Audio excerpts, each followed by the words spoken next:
Hi there. So today's video is with Matt and Kirsty.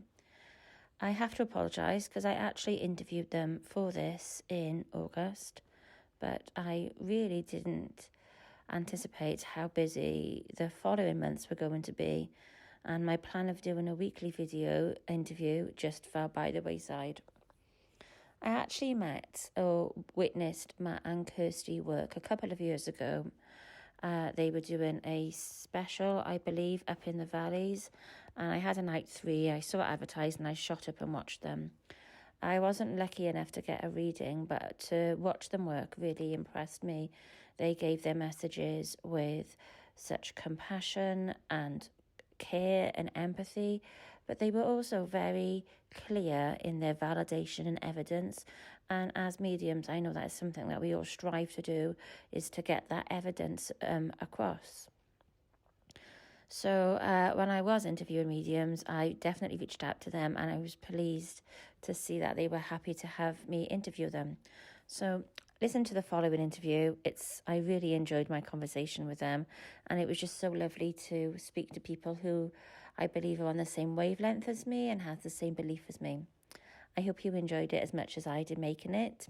Thank you.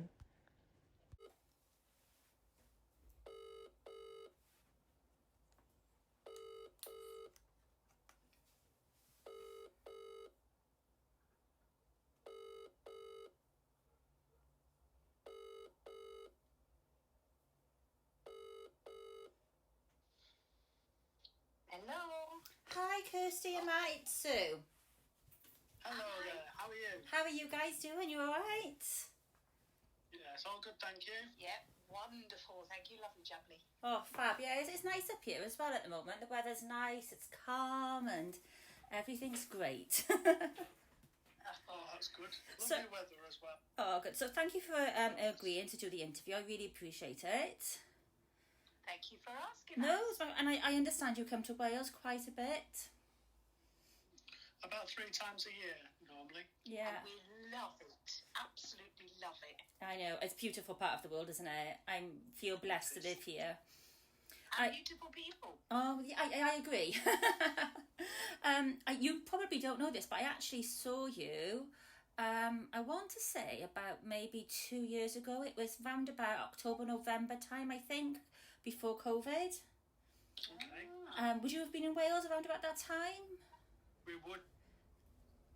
I think you were just up for a week or something. Yeah, we know. Would it have been around the Maesteg area or the? Yes, it was. I can't remember the name of the church. I'd never been there before, but I saw an advert that you guys were doing like a little tour, so to speak, of the churches. And I thought, I'll pop up and give it a go. And the church was absolutely rammed packed. It was a small little room, but there easily, I'd say, 40, 50 people there. And I have to say, watching you both work together and the way that you delivered messages, it was really beautiful. And I wanted to chat to you afterwards to say that I really enjoyed watching you work. But you know it's a good sign when you've got loads of people who are bothering you straight after a service. And there was a bit of a queue, and I thought, I'll leave you to it, because I know, sometimes you just want to get home, don't you, after you've been working. So I thought I'll leave you to it, and I'll catch you guys another time. But I really did. I really enjoyed the way that you seem to have a really good chemistry in the way that you work together, but more importantly, the way that you were delivering the messages.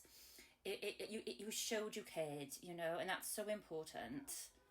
Oh, thank you. Well, that's one of the reasons, to be honest, we do. We're not here to get rich, because any medium will tell you it's not a job to get rich. It certainly isn't. For the love of it. It's the love of spirit, but also the love of the people that you're working with, and the connection between the two is wonderful. Yeah, and I've said to people before, you do. Yes, it's nice because you're helping other people, but we actually get something from it ourselves. Oh, yes. It's rewarding for us. Yeah, quite often a telling off at some point as well. You have to tell somebody else off. Sorry, what's that? It's way back at you. Sometimes when you give a message and you feel like the spirit are telling them off a little bit, it quite often can mean the very same for the medium. So quite often I get a telling off as well. I'm not. I know. So how long have you guys been working? Have you always worked together, or have you worked separately then come together? Well, we've been working together now for about 8 or 9 years. Okay. Before that, we did a little bit of work on our own. So we've been working, Kirsty's been working longer than myself. I've been working for about 11, 12 years. And I've been working a little bit longer, not a lot. About 15, 16 years Kirsty's been working. So how did it start with you guys? Because a lot of mediums have said they've always known. Some of it came into it later in life. So did you guys always know, or is it something you developed over time? Well, for me, I was thinking about this earlier on. I had a bit of a dodgy childhood, shall we say, and I was on my own quite a bit, and that's when I realised, actually, looking back, I didn't feel like I was on my own. It always felt like somebody was there. I couldn't see them, but I felt they were there. And as that sort of time grew on, I used to think I was a magician, right? Because what I used to do is usually when I'm late, I was whizzing up to the traffic lights and I'm going, right, turn green, and it'd go green every time. I used to think, oh my goodness me, I am a wizard. But then I realised, after sort of going to a few psychic fairs and things like that, because it kind of draws you in if you're interested. Yes. They kept saying to me, if you could see what I could see above your head, you've got a great connection and all this kind of... So, right, okay, Spirit, I'm listening. And I went and sat on a development circle, and quite literally, I'm quite shy, believe it or not, and they dragged me up there, and the rest is history, and I loved every minute of it. It's amazing, isn't it? Sorry, Matt, carry on. Sorry, for me it was slightly different. I had different experiences that I was unaware of. Sort of early on in life, I was seeing auras and that sort of in my childhood. And at the time, I used to joke I was a $6 million man because I could see the light going past. And obviously at the time, I didn't realise it was aura. But as I look back now, obviously it was. But in my early 20s, I used to joke with people. I used to say, oh, you're going to have a baby. And funny enough, people would shortly afterwards have babies. So I thought, well, this is quite a good party trick. So I said to one of our close friends, I said, oh, I feel you're going to have a baby. So the person at the time went, oh, right, okay. I said, oh, yeah, I've got the gift. And I was just joking at the time. And I said, I reckon it's going to be the 20 January. I don't know, say for argument's sake, it was 1999. And this at this point was about April 98. So she had no thoughts about having a child. Anyway, time goes by, and she phones me up on the 29th in January and says, you were 1 day out. And I'm like, what do you mean 1 day out? And it was a baby. So it became a bit of a party trip. But then later on in life, obviously, I realised that I had psychic abilities. And I went to the local spiritualist church after the split up of my first marriage, just looking for something to do and to get some sort of solace. And from there, sort of, I was carefully dragged into being a treasurer, and got the energy and the power to get through week on week. Mm-hmm. And I was asked to join a circle, and then I started to see spirit relatively quick. But I came into sort of spiritualism quite late, so my early 30s. So I wasn't as young as Kirsty in my development. And I forgot to say, actually, I remember standing. It's funny when you look back on things and you don't realise that they were actually spiritual or psychic experiences until you start sort of analysing them. Yes. I remember standing in the dinner hall, waiting for my dinner when I was at school, and I knew that I was going to have, my firstborn was going to be a boy, and I knew what his name was going to be, and my secondborn was going to be a girl, and I knew what her name was going to be. Mind you, I didn't know it all, because the third was a big surprise. But it's funny, isn't it? Because so many times I'll say to colleagues or close friends, have we had this conversation before? Or I can't remember sometimes. So it's like, like you said, you know certain things. It's almost like I know information, before they've told me, but then I can't remember. Did they actually tell me this, or did I just know it? It's very interesting the way they work differently with everybody. Yeah, it is, and it's fascinating to hear other people's stories, which is why it's really lovely that you're actually doing this, because it's opening, it's enabling others to sort of have a peek into different lives, and hopefully encouraging them to get up and go and get developing, because we need more mediums up on that platform. Absolutely. The more that are spreading the word, the better. And I do believe that I think everyone can work with spirit in some way. We don't all work the same, but we have all got the ability. And I just thought, when I was thinking about the YouTube thing, I just thought it'd be nice, because there are so many really good workers out there who all have a different story to tell.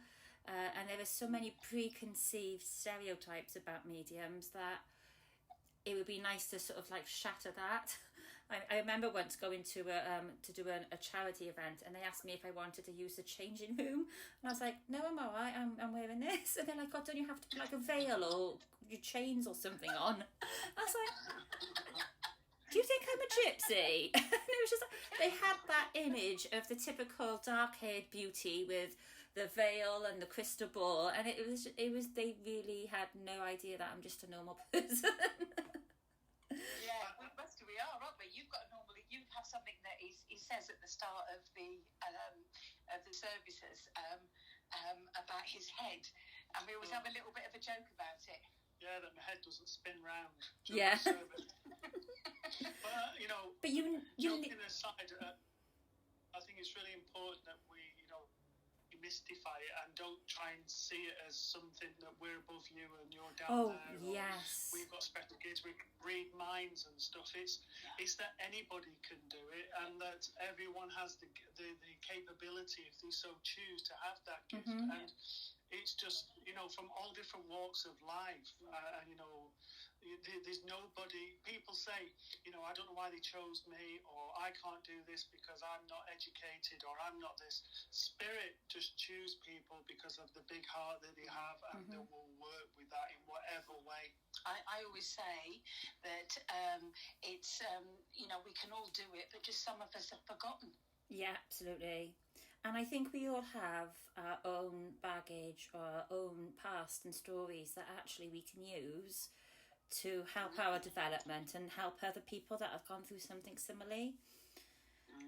Yeah, most definitely. I mean, you've got to have been able to walk a journey yourself in order to empathise and understand other people's journey. It's never going to be the same journey, but you've got to have had some hardship in your life, and every medium will tell you they've had that hardship, because otherwise you can't understand what it's like to suffer emotionally, physically, mentally, or whatever. Absolutely. And the ones I know closely, I know the things they've gone through as well, and it's like it's terrible, and it doesn't negate the pain and upset you've gone through, but it's made you the person you are today, and it's hard to wrap your head around that, but it is. Yeah. Well, I'm a great believer that one of the reasons why mediums have a bit of a life is because, the people that come to us, we've usually come out of that certain circumstances, so we can give them hope. Absolutely. And we get them. We know where they're coming from, because there's nothing worse. People don't believe if you bluff. So by being genuinely yourself and having that experience, and then being drawn to you or placed in front of you, as far as I'm concerned, because of spirit, there's that connection there straight away, because you get where they're coming from. Absolutely, I agree. So, having worked in spirit for quite a while, you must have a couple of funny stories to tell.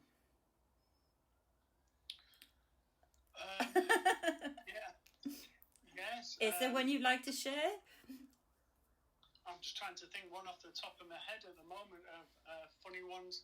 I tend to I tend to lose myself when I'm with spirit, because for the viewers to understand, although it's yourself, you're almost in a zone. Yes. When you're working, that you don't know what's going on. Absolutely. Sometimes they make me do silly things, and I know that sounds like no one should make you do anything, but sometimes I had spirit came really close to me, and all of a sudden I almost wanted to do like a really strange dance. And I was doing this strange dance, and I was just like, what am I doing? However, it was the evidence that the person needed of what the character was like. Absolutely. And, you know, one of the things that spirit will do, or you well know, is they will impress upon themselves sort of ailments, but also personality, and so brings that person's story to life. And to me, that of the medium, to bring that person's story to life and to make it fun as well as serious in whatever way that's meant to be. I mean, for you, I remember another one with Matt, quite recently, I might add, where he went to a couple of ladies and he accused one of them of being the mother, but they were cousins. Oh my goodness me. He didn't know where to put himself. Yeah, I've done that before now. Luckily, the women were really, really lovely about it, and they were just, from now on, they're continuously teasing each other, going, all right, mum. So that's quite... And that was in Wales as well. Yeah. Quite recently. But it's difficult, isn't it? Because you're not very observant. You're not like watching those people. You're concentrating on your connection. So yeah. I completely agree with you, Matt. I kind of zone out, so I'm very unaware. And it's not, I always try to explain to people, I'm not being possessed, no one's moving my body, it's just I'm connecting with energy. And I will often move my hands or do certain body language things, which you said, Matt, you know, it shows that character coming through. But I remembered standing in front of this charity event once, and my arms were going all over the place, and people started giggling, and I was thinking, why are they laughing? And I got quite self-conscious, and I realised that my hand was making a shaky motion, which looked quite rude, and I realised what I was doing, but they were showing me mixing a drink, but that's not what it looked like to everybody else I was watching. Well, that also lifts the vibrations and makes it easier for the medium to work, but also it makes the experience for the person that can be quite an upsetting time an actual uplifting time. Yes. But don't you find, though, that depending on your personality, you attract the type of spirit person, shall we say, or relative from the other side? Because for me, I don't know kind of what it says about. Okay, I do know what it says about me. I attract the naughty ones. Yes, love it. and they always teasing me and making me embarrassed because I'm, and so I mean it's usually a couple of blokes come in, like a father and son, and they come in like a couple of naughty schoolboys, and they play sort of tag and wind me up by them, and you can see the recipient, the people that are going to absolutely rolling up because they know that they're winding me up, but I haven't got a clue. I'm merrily going along my own business, talking about it, and of course the audience are kind of cracking up because they know. So yes, thanks, Spirit. Hey, I know, but it's again, this has come up before with other people. We've got no control. We can't force them to work with us in a certain way. We just have to do as they want us to work, and it just makes me laugh. Yeah, well, we always say, got to have a bit of laughter, because that's spirit weren't born. Spirit didn't go up there with the stick up there.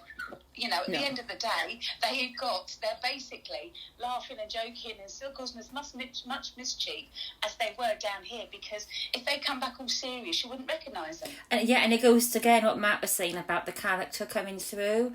The people suddenly don't become saints or change their personalities when they go over or go back to spirit. They're exactly the same person. So if they're mischief and prone to winding people up or certain behaviours, that's exactly how they come through. Yeah. I love it. Absolutely love it. So I know are you guys back in Wales soon? We've just was in Wales last week. Okay. We had the luxury of going from Newport right round to Aberavon. The next time we're in Wales is in March, and for a week, which is the second week of March 2022, and then we're in Wales again the first week in August 2022. Different places, aren't we? Different parts of Wales. Oh, that's good. And there's so many lovely places in Wales. It's I find it quite a spiritual place when I go out for walks and things. If I feel very grounded here. Yeah, I mean, we're driving back and we went through the Brecon Beacons. Oh my God. Is that something to brag about or what? I know. That's gorgeous. Well, that's about, I'd say, maybe 40 minutes away from me. And we go there quite often and just go to and have a coffee and sit on the end and just look and breathe and come back. So yeah, it's stunning. So how about locally? What do you guys have going on locally? We serve the local churches right round the southeast, but right across the UK. We go up as far as Newcastle. On the east coast, we do all of South Wales, West Wales, and we do as far as Wrexham in Wales. Yeah. We do Ireland, we do Northern Ireland, we do Spain. Oh wow! We do quite a bit, and we also do online teaching courses. Brilliant. We also do workshops, and. I'm trying to think what else we do. Yeah, we also run circles, development circles, and we are at present setting up our own little church. Oh, amazing. That's amazing. Yeah. So is that going to be a building where you run your circles and everything out of as well? Hopefully, when it all comes to fruition. I mean, basically, it starts next Thursday. It will be a centre where it'll be a mixture of evening clairvoyances and church services, and then, like you said, it'll be the workshops and the development groups from there. The Sunshine Centre. Oh, that's a lovely name. I love that. So, I love it. I mean, we've got that, and we also have a shop in Dover, which sells like spiritual gifts like crystals and incense and that, but also we do readings from there also. So. And trying to think what else. And we also do on a channel called Spiritual Psychic TV, which is also on YouTube. Yeah, every Monday we're on there. SPTV. SPTV. Yeah, it's great fun. Brilliant. After the chat, send me all the links and I'll pop them in when I post the video on live. So I'll pop your information on there as well. Thank you. That's my pleasure. So everyone wants to reach out, they can. But that sounds amazing. You sound very busy. I thought I was busy, but you guys sound very busy. Well, we don't get bored, put it that way. And it's not hard work when it's something that you're passionate about either. And that's the key thing. I think once you find something that makes your heart sing, as spirit does, you want to do it more. And it's nice now to be having the luxury of going to all these different places and meeting like-minded people, but also bridging the link between the two worlds. And there's never a day ever the same. You can never say every day with spirit is the same, because spirit are just like people here, in the sense of everyone has a different story, everyone has a different life, different experiences. So you embrace that difference and you bring that story to life with every reading you do. But it's also every day's a school day, because you learn all the time. You don't stop, do you? Well, I expect you know that. You don't stop. Every single reading you do, you've got something to take away from yourself. So, yeah. And they always change the way we work. So it's learning that, yeah. And by the time you get comfortable with one way, they switch it up again, don't they? Yeah. Just, you have to laugh. And I think these chats are really good, because there's so many times when you can sometimes feel a bit isolated and not in the loop, especially as the churches haven't been open for a while and you're not really speaking to many people. So to hear other people's stories and say, oh my gosh, that's exactly how it works with me. Or, it's really nice to share information, I think. Yeah, and I think the other thing, that goes the same for readings as well. When you're doing like a church or a centre reading, and you're giving a message out to somebody, then somebody in the audience, that is just what's happening to me at the moment. I didn't want to put my hand up to take that message, but I'm actually listening, and I can take all of that, and that's the piece that I needed at this minute in time. Spirit are made that way, aren't they? Yeah. Yeah, they really are. Thank you so much for your time. I cannot thank you enough. You've been great. I know you've got a circle already this evening because you're busy people, so thank you for fitting me in. Thank you for this. Yeah. My pleasure. Well, I'll pop all your details on the link, and hopefully we'll be in touch again. Lovely. Yes, most definitely. Thank you very much, and all the best for yourself as well. And you guys. Take care then. Take care. Bye.